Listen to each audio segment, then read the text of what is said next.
All right, so welcome back to Nails by Sora. I hope you're doing well. I wanted to take a moment to do a little tutorial on shaping. I had someone request that I show them how to shape my nails. Usually it's almond. These are kind of trending towards almond, but they're really more oval.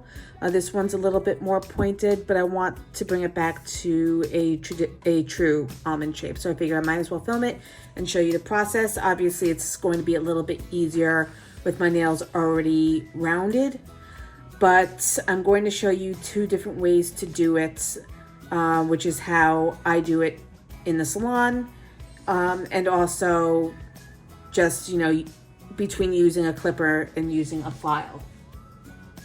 Now the question is, where did I put my clippers?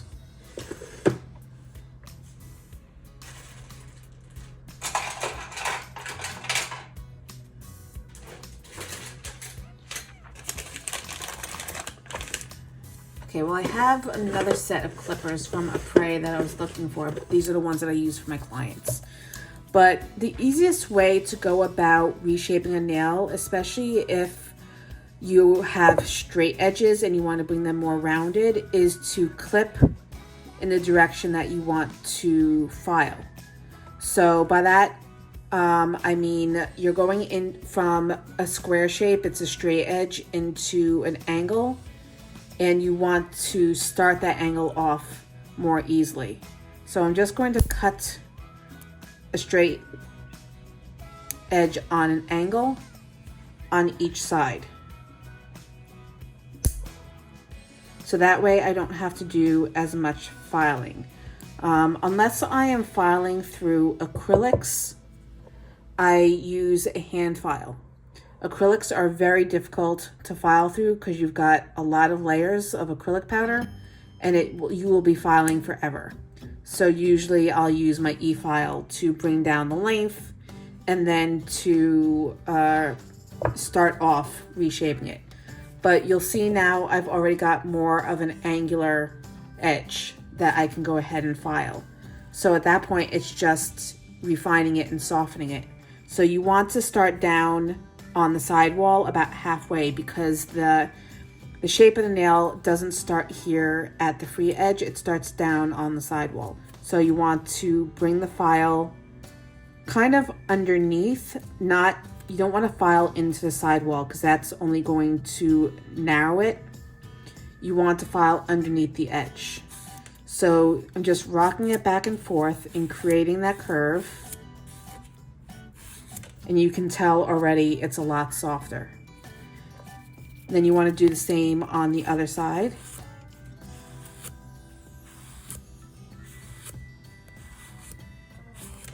And keep looking and making sure that you've got it even.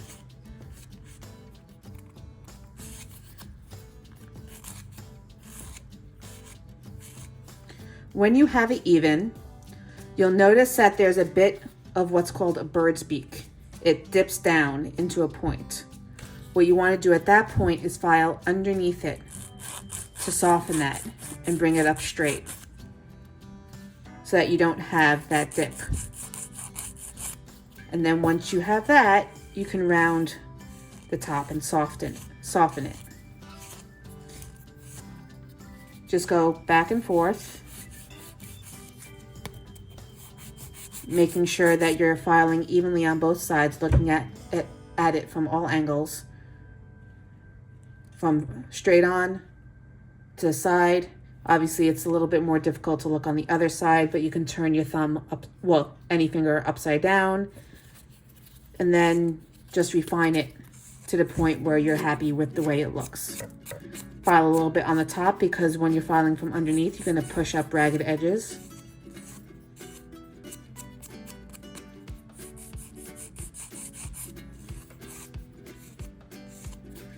And there we have our first almond shape.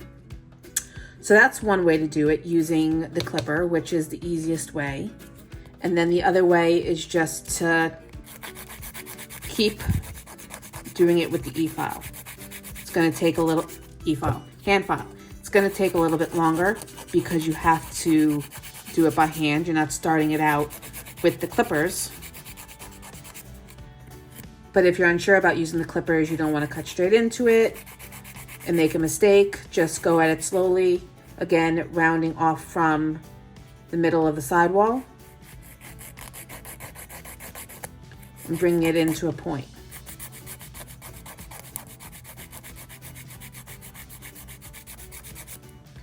Now, this nail is a little bit thick up here, so I am going to file it along the sidewall just to narrow it out.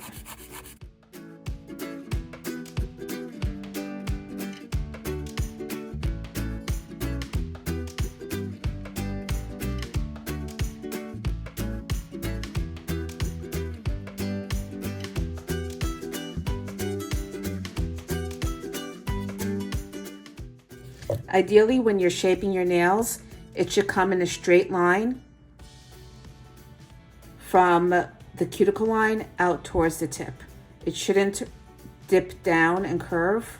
It should be a straight line. And you can really see that play out when you file underneath.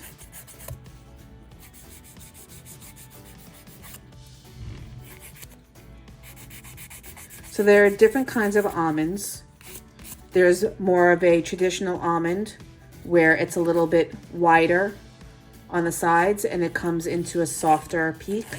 And then there's what's called an almonetto, which is a mixture between a stiletto and an almond. It's a little bit more tapered, a little bit more narrow through the barrel, and comes to a sharper point. So it's all about what you like on your own fingers.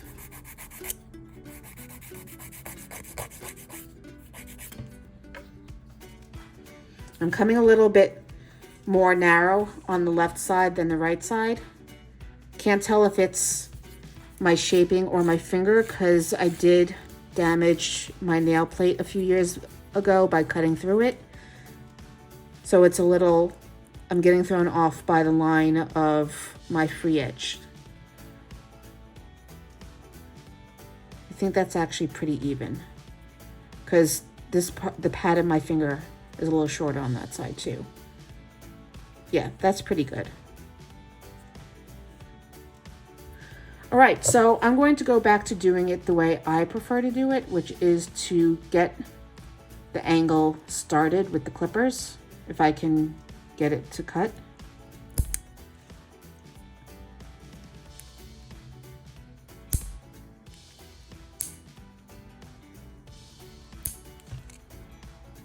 I think this is honestly the longest my nails have ever been.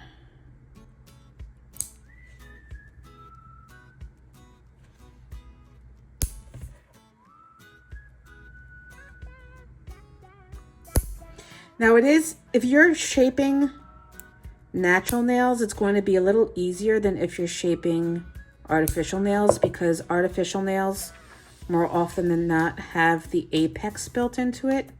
And the apex is different depending upon the shape of the nail.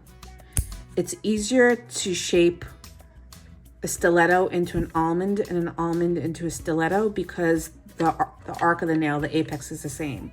It's a little bit more difficult to go from a square or a coffin into a stiletto or an almond. And you can see already that this does what I said it shouldn't do, where it comes up at an arc. And that's because the curvature of the nail. Could also be the way that I shaped it. More likely it's the way that I shaped it.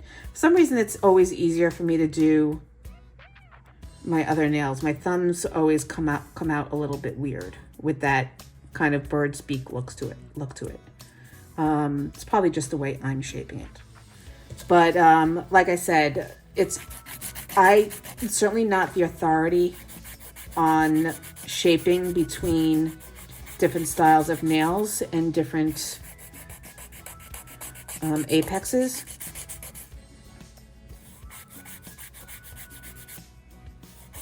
But it's definitely, I mean, that's one of the reasons why if I want to change the shape, I'll change the nails.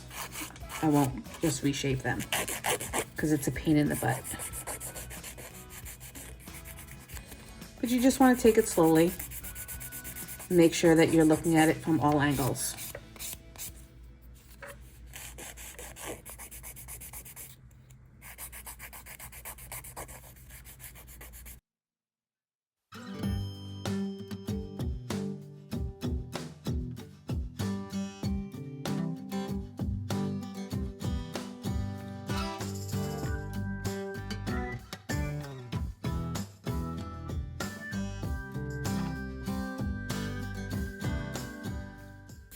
I think I messed this one up. I cut it a little too narrow.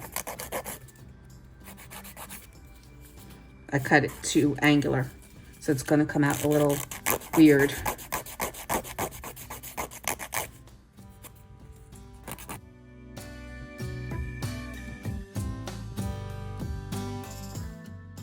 What I'm probably going to end up doing is bringing that out a little bit with Builder.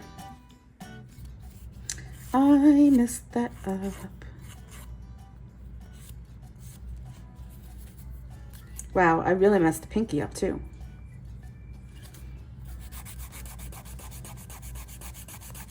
So this is quickly turning into a video on what not to do.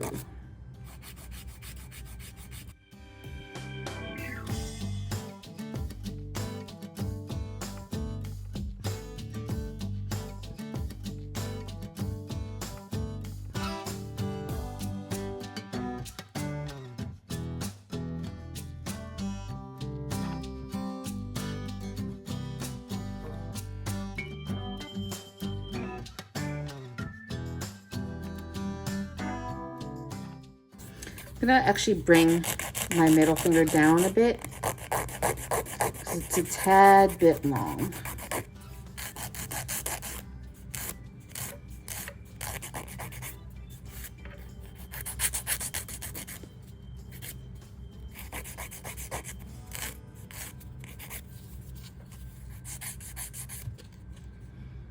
All right, so that's the left hand.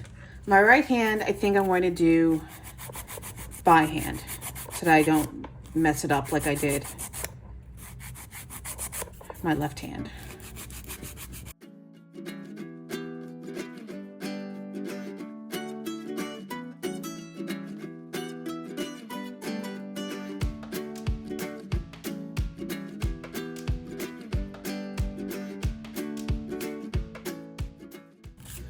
It's always going to be easier to shape one hand over the other, depending upon your dominance. You just have to go slowly and keep comparing them.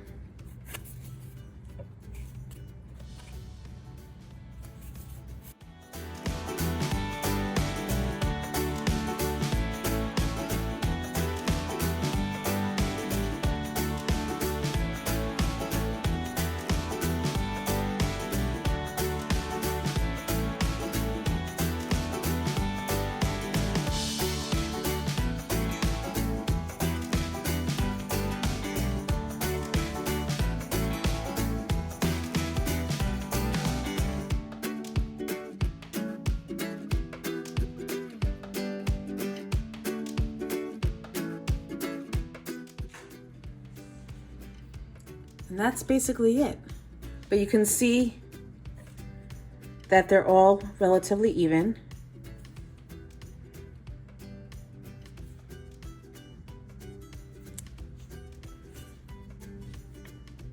And that's all there is to it. It does take a little bit of practice, obviously, as with anything else. And it all comes down to personal preference with the shape. I get a lot of people in the salon that want a bit of a rounder almond. Get a lot of people that want a more pointy almond.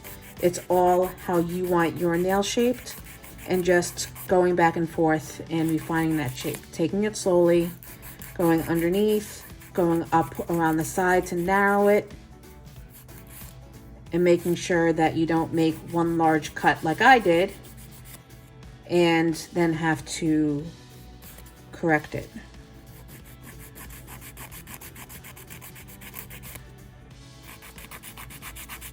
But I'm going to be redoing these nails in a couple of weeks anyway. I'm going to be removing these and putting on new tips. So it's fine. All right, thank you very much for joining me. I hope you enjoyed this video and that you learned something. If you have any more questions about shaping, if you want me to do other shapes other than almond, let me know. I'm going to be going into another video now, so I'm going to go ahead and cleanse my nails with a little bit of alcohol.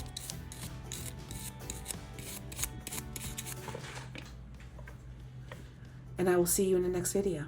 Thank you so much. Bye.